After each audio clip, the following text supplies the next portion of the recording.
eyes wide open. We are heading deep into the Appalachian Mountains, one of the most active and haunted regions in the United States. The paranormal in Appalachia is far more real than most people realize. Don't forget to subscribe, and let's take a look.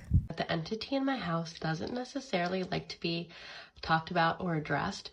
In fact, a lot of the times when we start talking about the entity in our house, she starts to act up a lot, and that causes like a lot of problems. She'll start to get angry. We start to have strange things happening, and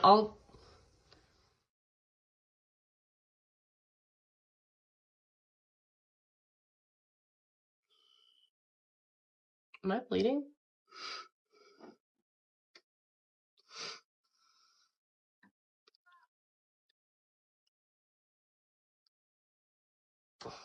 What the?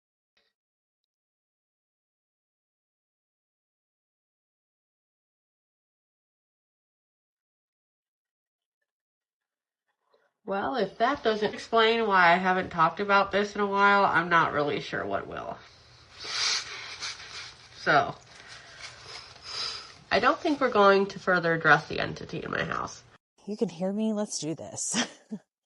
There are people, or spirits, that are sitting on these porches.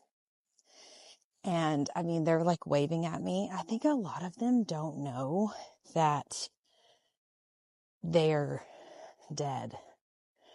Because, and I'm double checking in my camera that they're not real people and I don't sound insane. I absolutely refuse to tell this story except for in the daylight. That is how much it absolutely terrified me as a child. Hi, my name is Dana. I grew up on a farm here. Please excuse my voice. I've been sick for over 2 weeks now and I cannot get rid of it. Our farm is surrounded by woods. I had many unexplainable things happen to me in the house and in those woods growing up. So one night I was probably between the ages of 8 and 10 years old, somewhere around in there. I hated waking up in the middle of the night by myself, knowing that everybody in the house was asleep, because it seemed like every single time that I did, I would be scared of something. There would be a noise in the house that would scare me to the point of me freezing in fear. And this night would prove to be no different. I woke up probably around 2 a.m. I was thirsty and I needed to go to the bathroom. So my bedroom has 2 doors. One of the doors leads directly across the hall to my sister's room. There's a hallway, the bathroom, and then my mom and dad's bedroom. And then there's a big opening that leads into the big living room. The other door, if you open it, you can see straight into like the kitchen. And then there's a little hallway that also leads into the big living room from that door as well. So I wake up, it's around 2 a.m. I open the door to go to the bathroom, walking down the hallway, and I hear my mother's voice in the kitchen as if she's like reading a recipe card or something. Like I distinctly heard my mom's voice and I was like, Mom? She didn't answer back. And I'm standing there for a second. I'm like, I know that I hear her, and it wasn't unlike my mom. She would wake up in the middle of the night sometimes, go in the kitchen, maybe make herself a piece of toast and something to drink, and then get tired enough to go back to bed. But so I'm thinking that's just what's happening. Like she's in there, just she woke up in the middle of the night and that's what she's in there doing, and then she'll be back in bed. But she didn't answer me back. So I was like, Mom, I heard nothing back. So I go to the bathroom, do my business. I come out of the bathroom and I hear it again in the kitchen, my mom mumbling, like I could hear it was her voice in the kitchen. So I start making my way through the living room. I'm not scared per se because it was my mom's voice. So I'm like trying to go in there and see if mom's okay and just make sure that it's actually her in the kitchen, I guess. I don't know. I was just curious to know like what she was doing in there. So I'm walking through the big living room. As I get to the corner that leads into the kitchen that I can peek around to see who is in there, I get to the corner, I peek around, I see nothing. There is nobody in the kitchen. So there is also a little, what we call a family room, across from the big living room. And if you walk through the dining room, there's the family room, and you can see it from where I was standing at. So I'm looking in there to see if maybe mom had laid down on one of the couches in there. I see nothing. I see nobody, nothing. So I make my way back through the living room. I turn the light switch off. Now, the one light switch that I had turned on there's 4 dimming lights that are in the big living room that are above the fireplace mantle. That was the light that I would always turn on and off, because it would give off just enough light in the night for me to see and not be scared.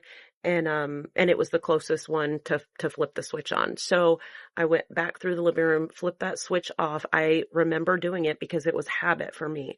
Go back into my room, and I hear again my mom's voice, distinctly hear it in the kitchen. I get up out of bed and I go to the other door of my bedroom that leads into the kitchen. So I open it quietly. I start to go into like the kitchen area, and there's nobody and there's no sound, nothing at all. So I'm like, Mom, are you up?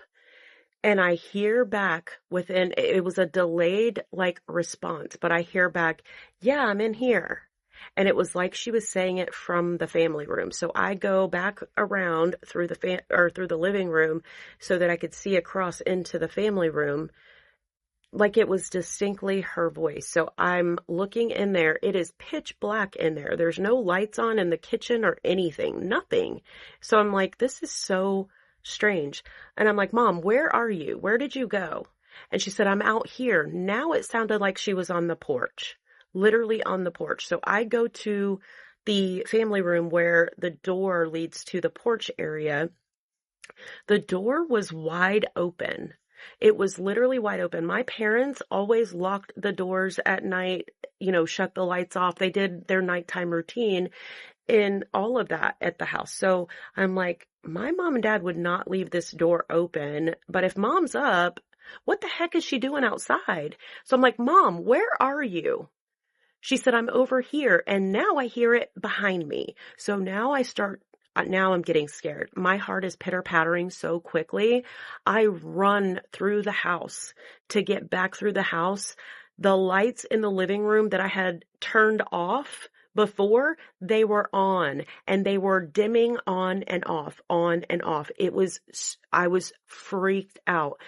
Once I make it through that living room, because I ran as fast as I could through the house to get back in there. I didn't even close the door or anything that was open. So I get to Mom and Dad's room. I open the door. My mom and dad are sound asleep in bed. So now I'm really freaked out. I wake both of them up.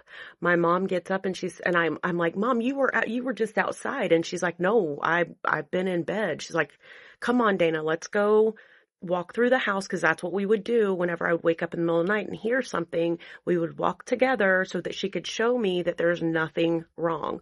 We walk through the house. We turn out lights. The lights in the living room are no longer dimming on and off. Nothing is happening the way that it was. It was the oddest thing that happened to me. But these were the reasons that I was so scared to wake up in the middle of the night.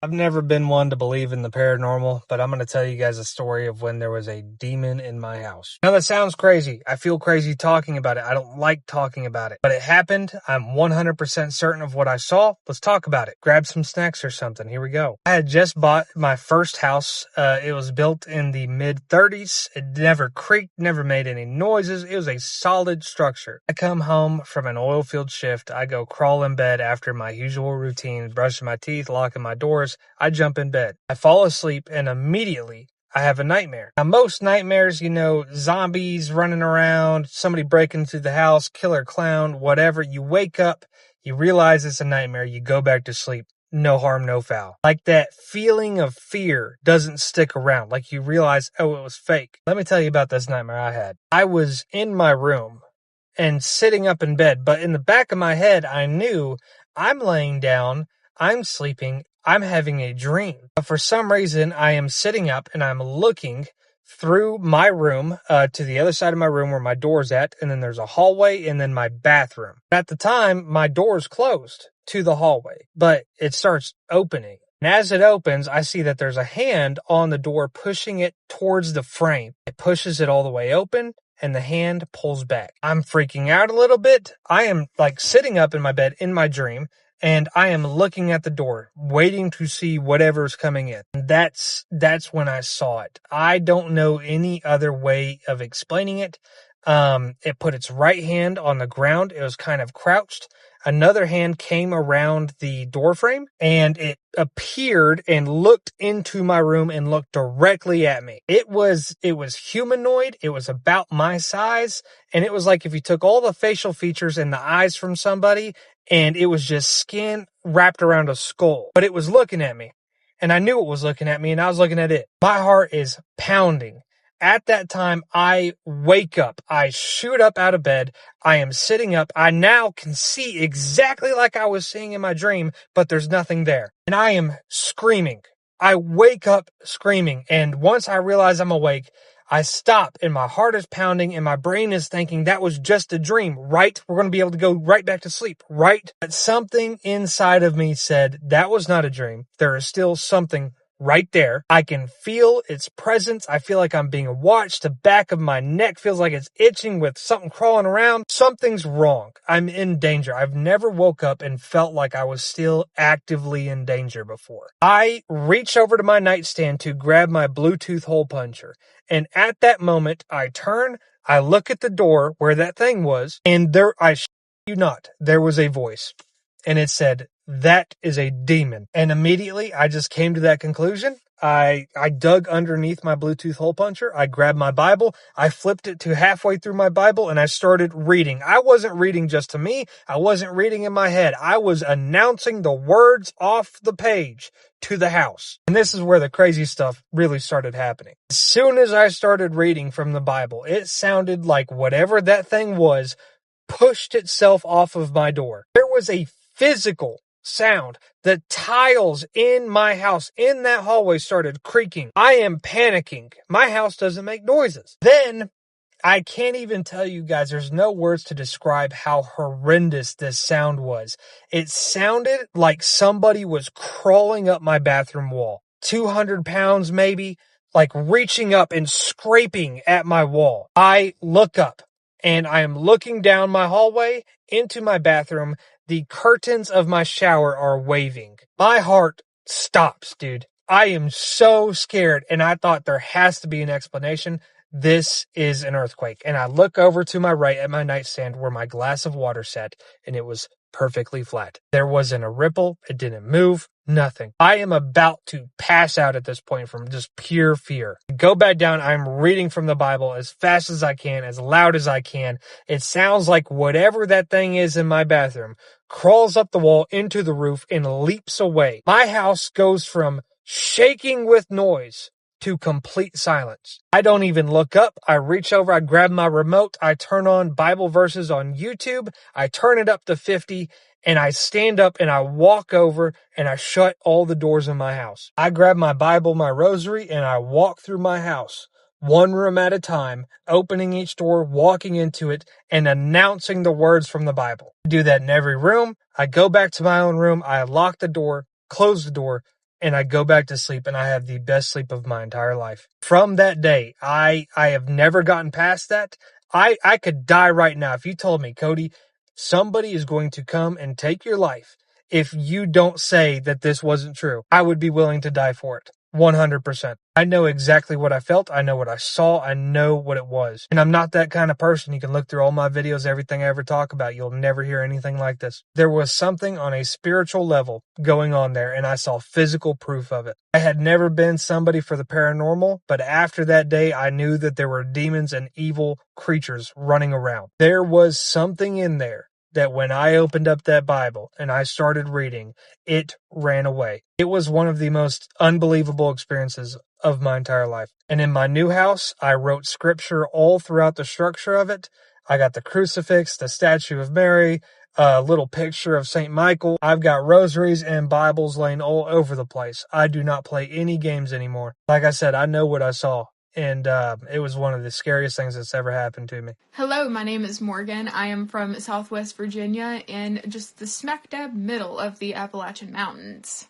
I grew up on a very, very haunted farm. So one thing about me is I am that friend that is going to make you do weird stuff. So at some point, while being my friend, you will end up on my family's farm, outside with the projector shining on the side of the barn where I show you the scariest movie I can think of that takes place on a farm. So this actually took place during one of those excursions.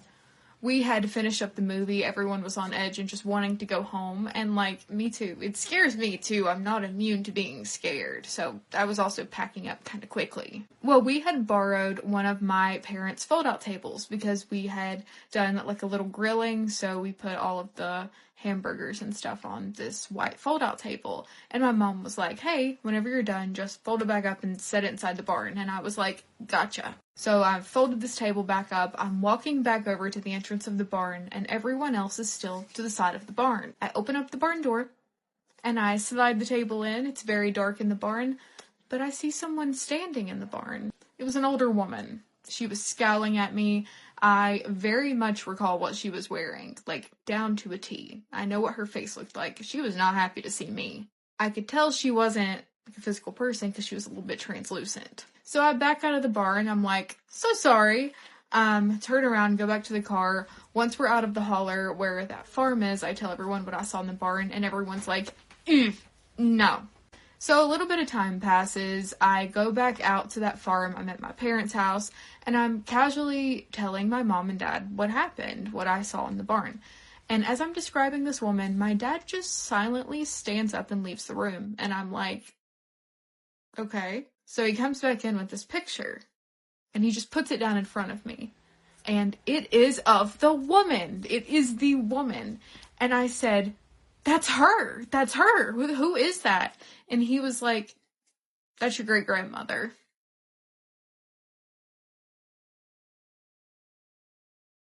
I don't recall ever seeing a picture of her in my life. But that was her in the barn. Yep. And it's not that she was creepy. I'm not calling my great-grandmother creepy. It's just creepy that it got confirmed. It's always creepy when something is confirmed. You know what I mean? Because I would love to think I'm just always hallucinating. My eyes are always playing tricks on me. But when something's confirmed like that, it's creepy.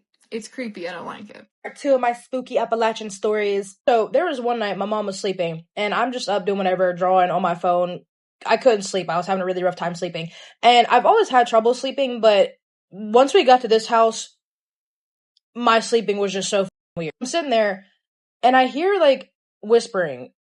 And I'm like, okay, my mom's probably sleep talking. Like, the way that our rooms was, it was, like, my room, and then, like, not even 10 feet, it was her bedroom door. So I'm like, okay, well, maybe she's just, talking in her sleep, because she did that sometimes. Except I heard someone responding back to her. I just got chills thinking about this. Oh my god. Someone was responding back to her, and it was a man. There was nobody else in our house this time, because my dad wasn't there that night. I don't know where he was, what was going on. I think he was either with his friends, with family, I don't know. But it was just me and my mom. There was no one else there. So there's a man speaking in her room, speaking back to her. And I listen. She's talking in a different language. I couldn't quite make out what it was. Maybe Latin. That's what it kind of sounded like to me, honestly, because I speak a little bit of Latin. But I was like, you're having a conversation with someone that's not there and you're speaking in a different language. This does not feel right. So I told her the next morning, and she's just like, you're joking around. You were just maybe dreaming. I was like, Mom, I was wide awake. You were speaking to a man in a different language. No one was in there. We never figured out what the was, and we choose not to talk about it. Rightfully so. Another time, it was me, my boyfriend at the time, my niece, and my nephew. We had all had like a big sleepover in my room, so it was my bed, and then I had a mattress on the floor where my niece and my nephew slept. And so, it's the next morning, we're all sitting there, and my nephew's jumping around having fun, and I'm recording him.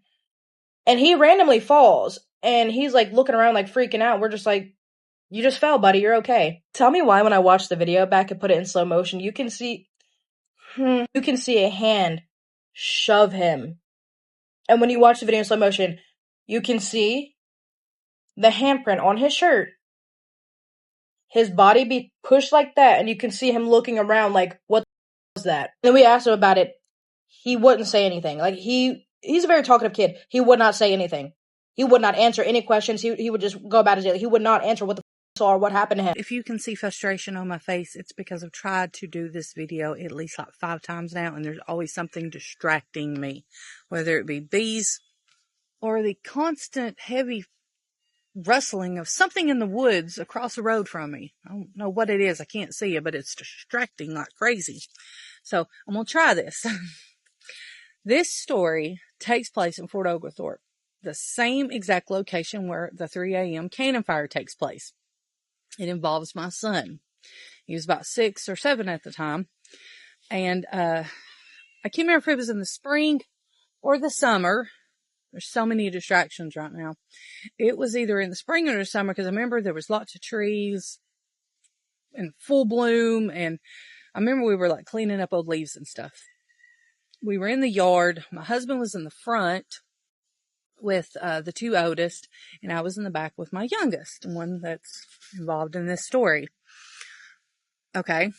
Well, he's up there working with them. They're building a fire, you know, trying to burn off some leaves and stuff.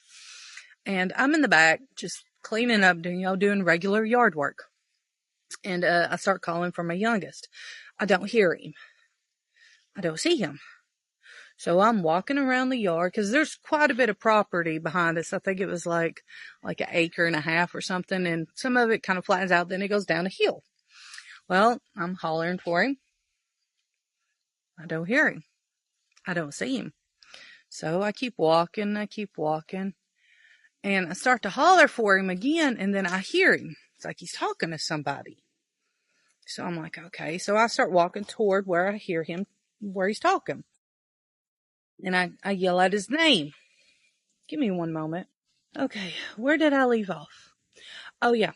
I started walking toward where I heard him, and I yelled for him again. And then this time I heard him say, okay, I'm coming, Mom. Hold on. So I see him coming up the hill, and I can see the top of his head. And then I can see him in fullness. Okay. And then I asked him, I said, what are you doing? He said, oh, I was trying to help this old lady over here. I said, what old lady? He said, there was an old lady that was walking in the woods. And of course, I'm expecting to hear, oh, it's our neighbor. She's looking for her animal or something, something like that. Or just wanting to say hi, And I said, well, what does she want? And this stops me in my tracks. He just looks at me. He goes, oh, she was wanting me to go with her to help her find her lost love. I'm sorry, say that again. Her lost what? Her lost love. She's looking for her lost love. She said he died in the battle. He goes, what battle is she talking about, Mom? I immediately I felt chills all over my body, because I know him being young, he really wasn't comprehending what was happening. I said, what did she look like? He goes, she was, about your height, really pale and had white hair. And she looked sad, and she had on a really old dress. Not nothing I would ever see you wear. I'm like, oh my goodness. I was like, where's she at? He goes, she was right there. So we start walking over there, because I'm saying, okay, well, let's just let him humor me. Let's see if this is a real person. So we start walking to where, he points, and he really committedly starts looking around. Hello? Lady, lady, and he just keeps calling lady, so I guess he didn't get a name. And he's like, I don't see her. I guess she left, and he starts heading back to the house. I don't think nothing more about it. And I'm just sitting there in the woods, staring in the woods like, oh my gosh. What in the world did my son just experience? One more moment, I told y'all, for some reason, I have a lot of distractions trying to make this video. I don't know what it is. I cannot seem to get this video done. But the point of my video is, my son, about 6 or 7 years old, was in our backyard, half a mile from the battlefield, Chickamauga battlefield, and apparently he encountered one of the many ghostly apparitions that walk around the lands and from the battlefield. Because this old lady, very pale in white, looking for her lost love who died in the battle. My son's like, what battle? And I think eventually that night or within a couple of days, I think we ended up sitting down and having to explain like the history of Chickamauga battlefield. That's actually what started it. You know, we had to really go into detail because he kept wondering, what battle was she talking about? What battle? You know, I don't know of any battle. And he was like, is it in the news? The mind of a child. But yeah, he encountered one of the many full apparitions that you can see at Chickamauga battlefield. And this was on our property in broad daylight. In summer, just in the backyard, roaming around. I mean, that's probably not the spookiest and creepiest thing. But frankly, once again, as a parent, and my son sees this stuff, it's pretty creepy for me. A man was in my attic. I live in Eastern Kentucky, so there was a man in my attic. This was the second time that we had moved. It was a split level home. At the time, me and my sister were taking care of my mom. I was working and supporting the household, and my sister was taking care of our mother that had cancer and had also had a stroke. We had a horrible next door neighbor that was in our business like every single day. Just over the top. And if you know, you know. If anybody's in that situation right now, I feel for you. I'm so sorry. It was a struggle. I was working like every single day, and I had just decided that I was going to get into social media at that time. When I first heard it, I was laying in my bed, and I had just got done watching like a Netflix documentary. I don't even know. And I was just like crashed out. I just got off work.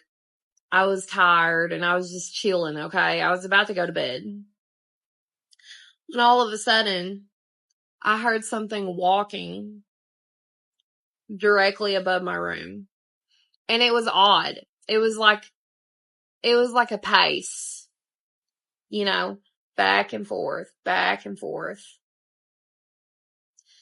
And I'm laying there and I'm like going through the possibilities in my head of what this could possibly be, you know, as one would.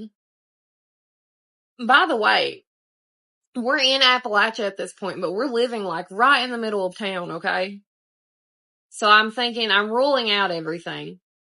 Is it a tree that's somehow like brushing up against the top of the house? Like, is it a tree?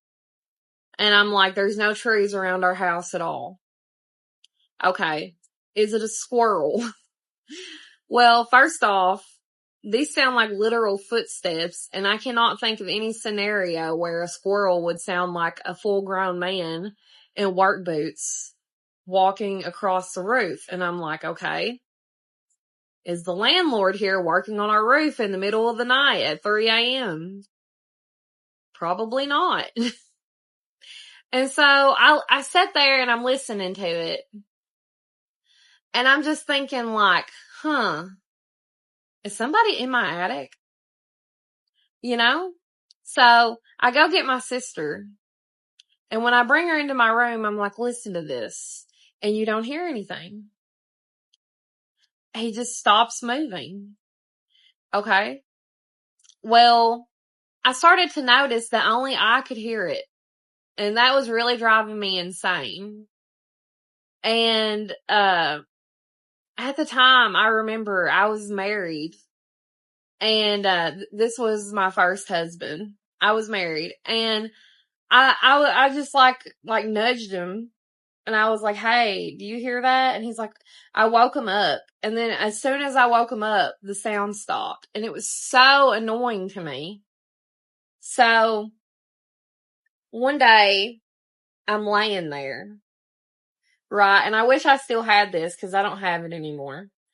But, I'm laying there and I'm like, I'm going to record this because every single time I try to show anybody, he quits moving. So I'm just laying there in the living room and I'm listening to him walk back and forth, back and forth, back and forth. And I'm like, are you ever going to, like, I'm thinking it in my head, like, are you ever going to show yourself or are you just, you know? And so I record it. And then I play it back to my family and they hear it, you know, and they're like, oh my gosh. And I'm like, yeah, I try to tell you guys this keeps happening. So then my aunt comes over and my aunt is very, I don't know any other way to say it, but very like confrontational. Like she ain't scared of much. Okay. Well, she comes to our house and I'm like, I think that we have a person in the attic and I'm too scared to go up there, you know? Like I was thinking we actually have a human being up in our attic living and that is the scariest thing ever. Well, she pulls the attic door down and I just know there's a guy up there. Okay. It's like the loudest thing. Like it's just like there's a person up there. It's like, this is not a ghost. This is a person, you know? She goes up and I'm like, my heart is like in my freaking throat. And she picks her head up into the attic and she's like, and she's got a flashlight and she doesn't see anything at all. And I'm like, how is that possible? I know what I'm hearing, you know? And then I'm just like, well, I mean, are you positive nobody's up there? And then she's like, no one's up here. And then we shut the attic and we're all standing there in the living room and he starts walking. And I'm like, shh, shh, shh, everybody be quiet. And you can hear him go back and forth, back and forth. And everybody's eyes are as big as saucers. Well, the attic was haunted. But by who and what? I'm going to tell y'all about my ghost experiences in Gettysburg, Pennsylvania today. Steve, and that is the ghost that I picked up while in Gettysburg with me, and he sort of follows me at this point, and he's always kind of just around. He is kind of a jokester, prankster type, so he likes to kind of just like mess with people and make people laugh. But the only thing he ever says is his name. So you can ask literally any question on the spirit box and you'll get Steve, and that's all he will say. The next story was something that happened at Sachs Covered Bridge. I've had quite a few things happen there. Once there's a ghost there that people call Tennessee. I don't know if that's his name or what, but that's what they call him. And he apparently likes to smoke. That's the legend. So people will bring cigarettes for him. So this one time I was there with my friend and she had her vape out, but she wasn't like using it. She wasn't pushing the button. Her finger was nowhere near the button or anything.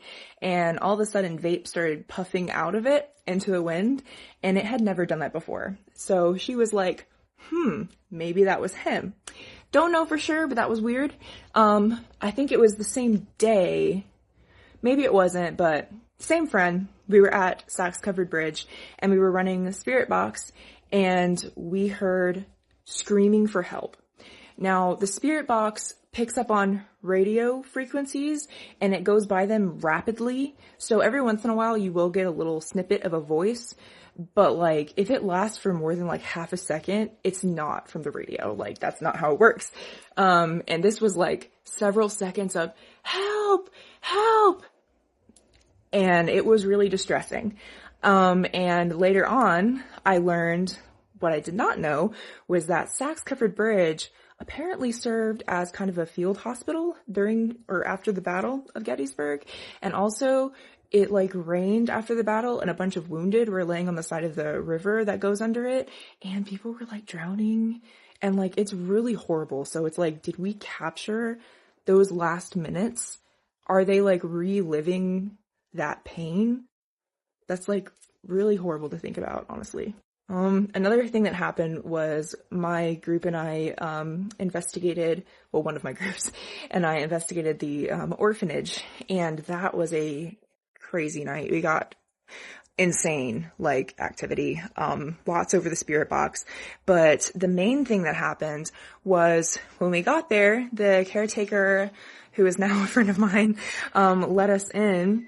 And she was like, I'm just going to be upstairs in my office the entire time. So if you guys need me, come upstairs and come grab me. I'm not leaving that area. So we were like, okay, bet. So we were down in the basement, which is like one of the most active areas with a lot of dark history.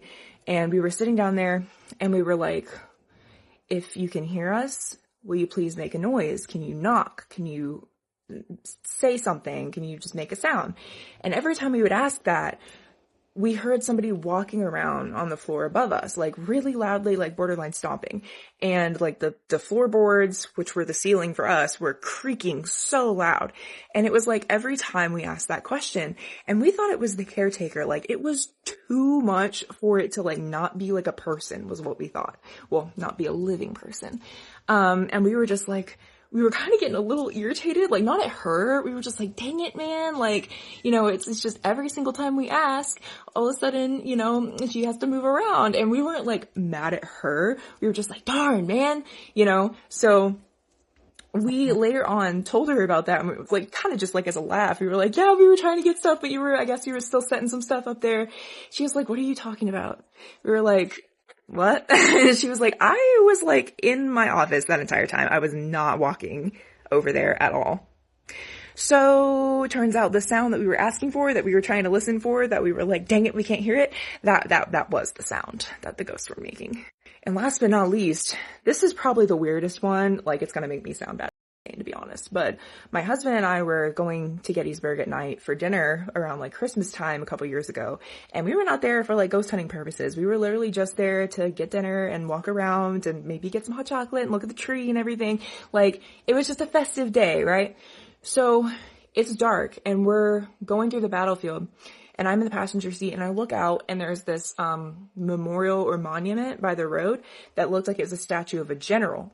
And I could only really see the silhouette, so I couldn't read it because it was dark and we were passing by. So I don't know which general it was for. But as we passed by, I looked up at the statue, and I shit you not, it moved. Like, it turned and watched, like, looked after us as we passed by. And I thought I was losing my mind, but later on I learned that apparently that's not that uncommon. Other people have seen statues move in Gettysburg too, which is really creepy. That same night we were heading back, and we went a different way, but I don't think we went past the statue. But there was this wooded area, and I looked over into the woods, and I saw like the outline of like about 50 people standing in the woods. And keep in mind, the woods were not lit up.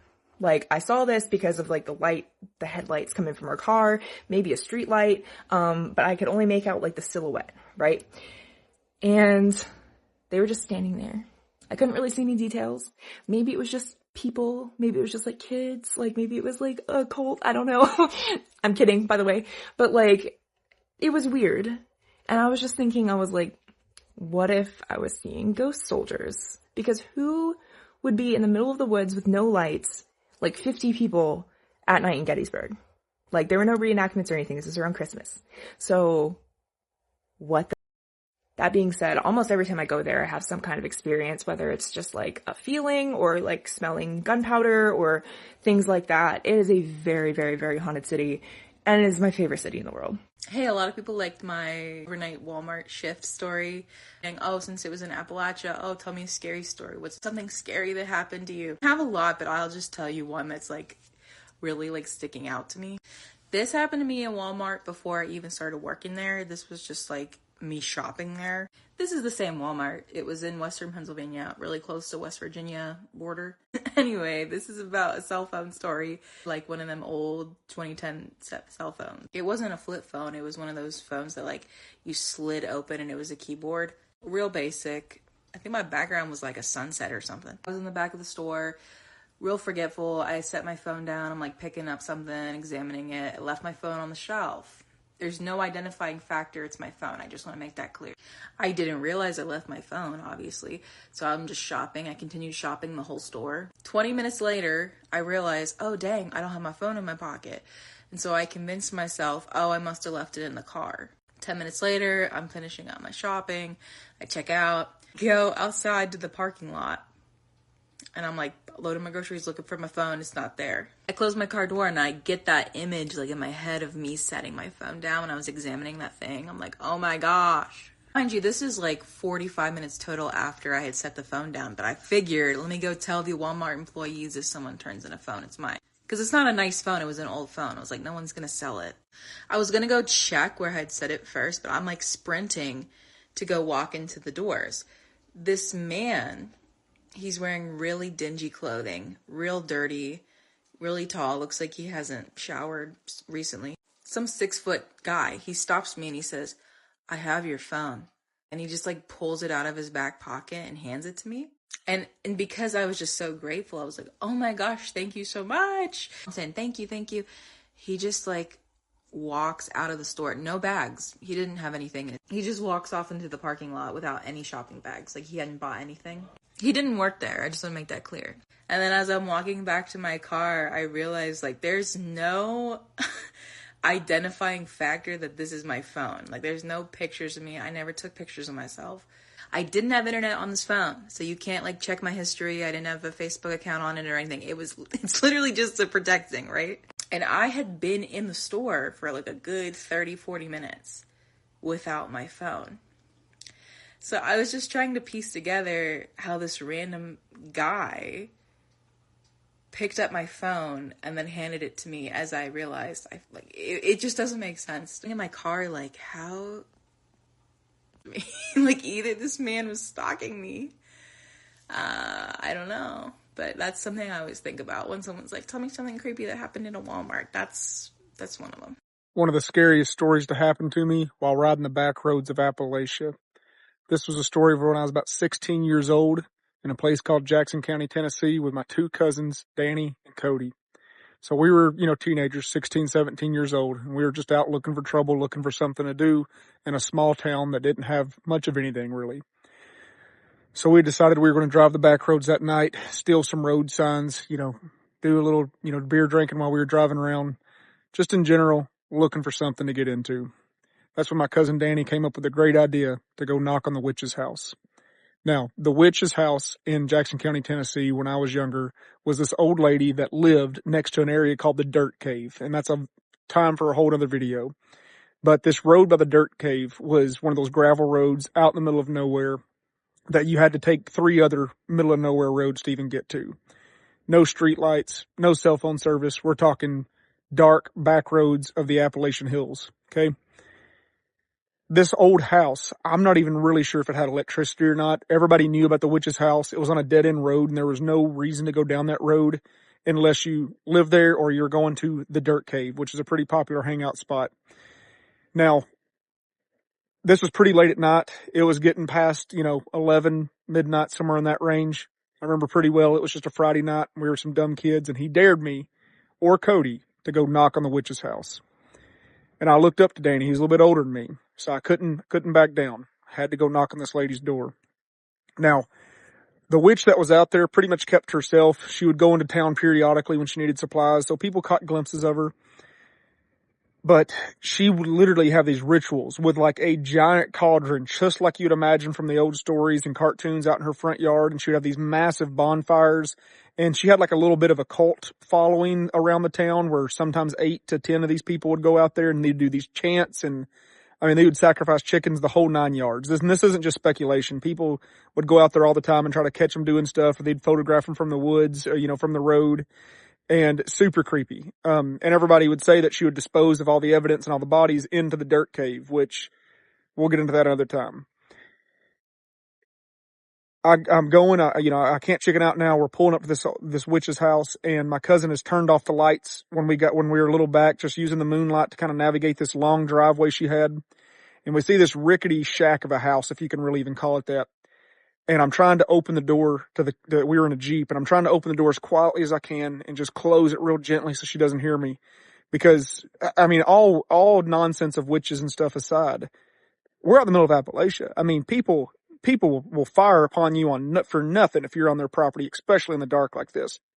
So I'm thinking, if she's not a witch, she might still, blast me. If she is a witch, she could hex me or curse me or do any numbers of things, and I'm creeping up through this yard, and I'm just going as slow as I can, just trying to be real quiet, real still. I'm looking for any signs of movement or animals that she might have. And she had this wooden porch and it had these stairs on it. And I remember I touched that first step and it made the loudest creak it could have possibly made. It just, on that first step. I'm thinking, oh my gosh. So I try to do the other two steps like really fast and light and be quiet with it. And that made so much more noise. And I'm sure it's just because it was dead quiet. My adrenaline was going, but I mean, it sounded like thunder, just poof, poof on these steps. And I'm just like, I just freeze. I remember standing there looking at this door and I'm just like expecting to hear any movement. I'm listening from any movement in the house. Like, did she hear me? Is she moving? This house is not that big, I thought I heard a little something, but I'm thinking it's just the steps settling underneath me, the wooden porch settling underneath me. So I creep up to that door.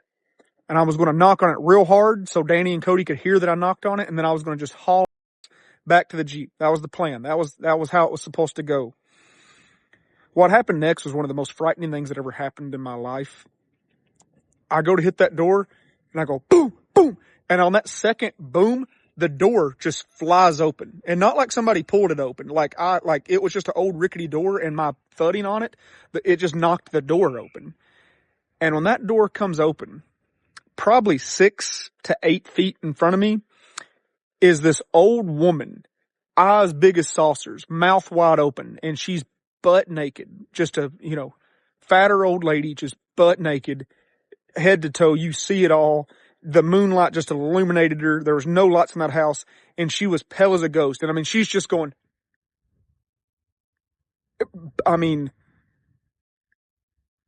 grandma knockers and all. And I just freeze. And about the time I'm about to turn and run, just as loud as she can for, I don't know, it felt like a long time. They say when adrenaline's going, it seems like a small second is like a long time. This seemed like a long time, and I truly think it was. I don't know, but it was like I was just frozen. I didn't say anything. I didn't scream. I could literally feel my knees about to give out. It felt like everything was leaving me. And for a split second in my head, I'm thinking she's like stealing my soul somehow. Like she's doing something to me because I've never felt that way in my entire life. Still to this day, I've never felt that way. I've never felt that kind of terror and fear and regret and sorrow and just all at once, just all these emotions. And the next thing I know, I'm thinking Danny, Cody, somebody help me. Somebody get me. And I literally thought that somebody shoved me, and it was my cousins pulling me and taking me to the Jeep because they heard her screaming. So she was at least screaming for long enough for them to get out of the Jeep and come get me, which had to have been, like I said, 20 to 30 feet. And I remember the whole time they were pulling me back, I'm still looking at this lady, just getting further away from her. The door's still wide open, and she's just still, just screaming. I mean, just this murderous scream. And that was it. I kept, for weeks, I couldn't eat real good. I couldn't sleep real good. I just kept thinking, she's hexed me. She's done something to me. My life is going to be different. Now, older, looking back on it, I think I just terrorized and kind of broke and entered on an old lady. And I think I just terrorized this woman and scared the living daylights out of her as a young, dumb kid that just, I know that she had to have known that she was known as the town witch. I mean, because they did rituals in the yard.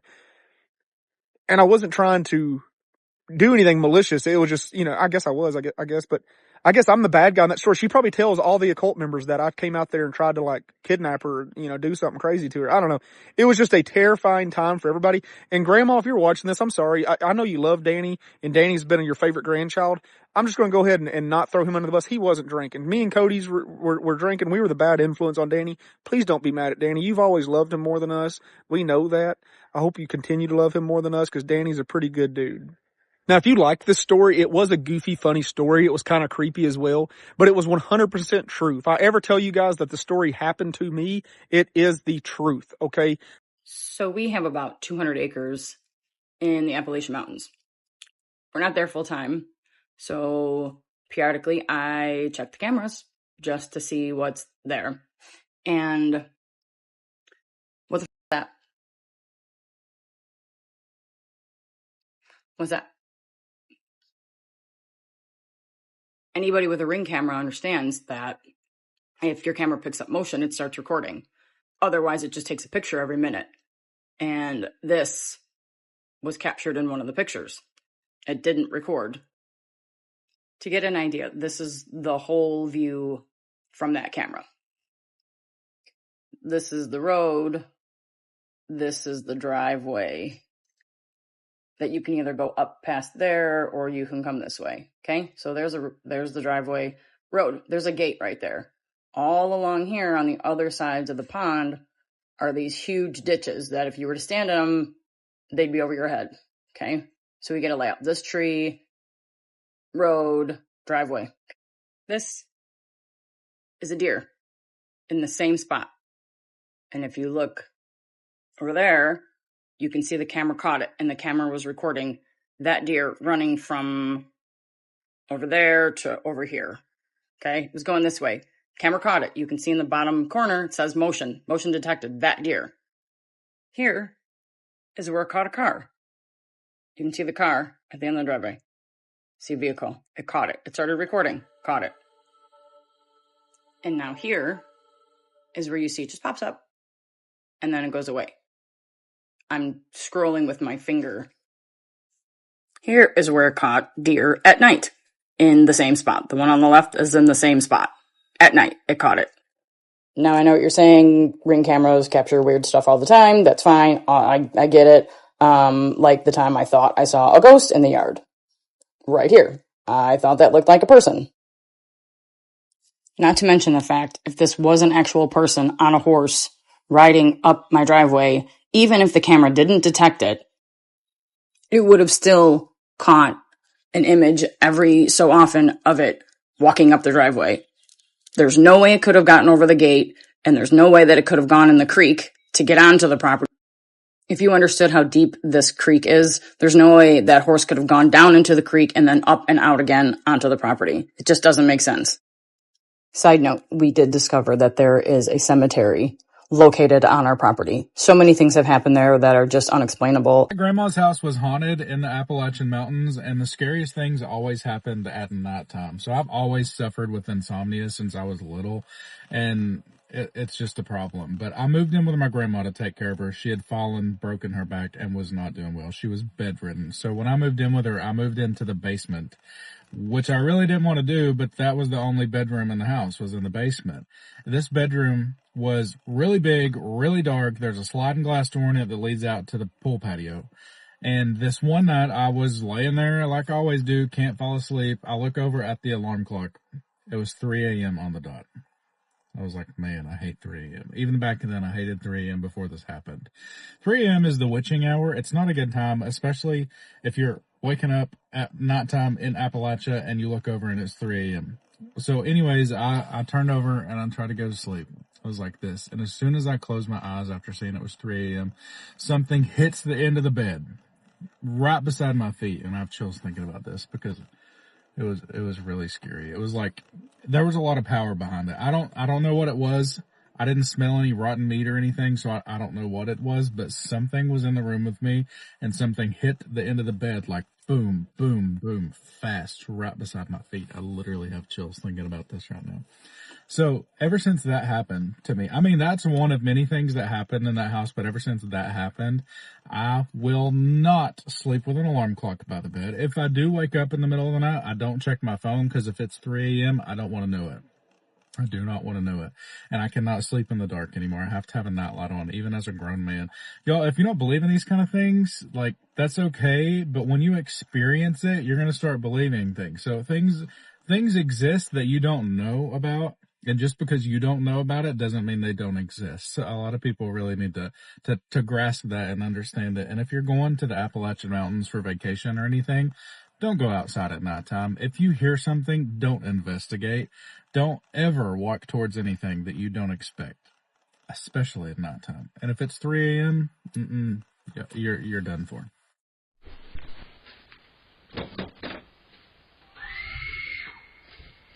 Inside.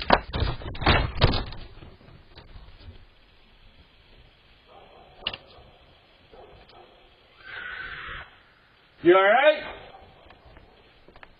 If you made it this far, thank you for exploring the paranormal side of Appalachia with me. These mountains hold centuries of secrets, and we're only scratching the surface. Make sure to subscribe so you never miss another deep dive. And as always, stay safe, stay aware, and question everything.